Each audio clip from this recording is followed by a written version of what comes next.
யாரு கூப்பிட்டாங்க? சிஎம் ஆபீஸ்ல சொல்லு. 300 ரூபாய்க்கு எவ்வளவு தருது? அப்புறம் உங்க கட்சியில இருந்து கூப்பிடு, எங்க இருந்து கூப்பிட்டாங்களோ கூப்பிடு. 300 ரூபாய்க்கு யாரு விற்க சொன்னாங்க? உங்க போன் பண்ண கம்பெனி போடுறீங்க. 300 ரூபாய்க்கு விற்கிறாங்கன்னு சொல்லு. நான் சொல்றேன் சொன்னீங்க தானே. இல்ல கூப்பிட்டு கேட்குமா மினி சேல்ஸ்ல கேட்குமா எனக்கு என்ன இருக்கு? உங்களுக்கு ஒண்ணு கிடையாது. 9 மணிக்கு வாங்க. எல்லா டிக்கெட் சொல்றேன். உங்களுக்கு ரூல்ஸ் கிடையாது. வாங்கன அபிஷியல் டைம் சொல்ல கிடையாது. இது வரைக்கும் விஜய் ரசிகர்கள் தொடர்ந்து டிக்கெட் வாங்கி எங்கிட்ட 100 ரூபாய் 200 வாங்கி 500 1000 வித்தவங்க தான்.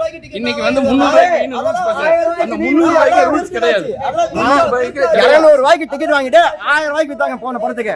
இதே ஜனவரி மாசம் 200 ரூபாய் 300 ரூபாய்க்கு வாங்கி 1000 ரூபாய்க்கு விற்கிறாங்க. கம்பெனில சொன்ன எடுக்க நாங்க விற்கிதான் ஆகணும்னா தமிழ்நாடு ஃபுல்லா யாரும் டிக்கெட் எடுக்கலாம்னு சொல்லுங்க.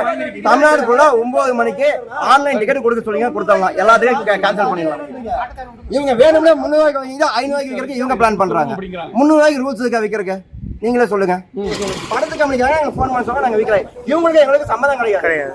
இவங்க ரசிகர் மன்றம் கிடையாது. இப்போ இவங்க கட்சி ஆபீஸ் இல்ல. ஆனா இவங்க 500 ரூபாய் 800 500 ரூபாய்க்கு விற்க சொன்னாலும் விற்போம், 300 ரூபாய்க்கு விற்க சொன்னாலும் விற்போம். ஓகேங்களா? கட்சிக்கான டிக்கெட் நீங்க வந்து வாங்கி வரதுனா எல்லா டிக்கெட்டும் வாங்கி வரதுனா நைட் ஒரு 8:30 மணிக்கு வந்தோம்னா காலையில 9 மணிக்கு வாங்க டிக்கெட் வாங்கிக்கலாம் 300 ரூபா தான் சொன்னாங்க. இப்போ வந்தா 800 ரூபான்றாங்க 500 ரூபான்றாங்க. ரெக்கார்டிங் எல்லாமே இருக்குது. என்ன ஏதுன்னு கேட்டா அவர் பாட்டு உள்ளார் பூந்து போயிடுறாரு. எதுவுமே சொல்ல மாட்டேன். டிஸ்ட்ரிபியூட்டர் தான் 500 ரூபாய்க்கு விற்க சொன்னாங்கன்னு சொல்லி சொல்றாரு. மற்ற தேட்டர்ல எவ்வளவு கொடுக்குறாங்க? மற்ற தேட்டர்ல 300 வாங்கினா ஜெயலட்சுமி தேட்டர் விக்ரம் தேட்டர் ரெண்டுமே 300 ரூபாய்க்கு தான் கொடுத்துருக்காங்க. அந்த தேட்டர்லயுமே நைட்டு அங்கே போய் நிற்கிறோம் 5 நிமிஷம் கூட ஆகல. டிக்கெட் எல்லாமே சோல்ட் அவுட்ன்றாங்க. இவங்க எல்லாம் பல்காக யாருக்காச்சும் எடுத்து கொடுத்துறாங்கன்னு தெரியல. அதனால படம் பார்க்க வரவங்க என்ன பண்றது? கேட்டீங்களா நீங்க அவங்க கிட்ட?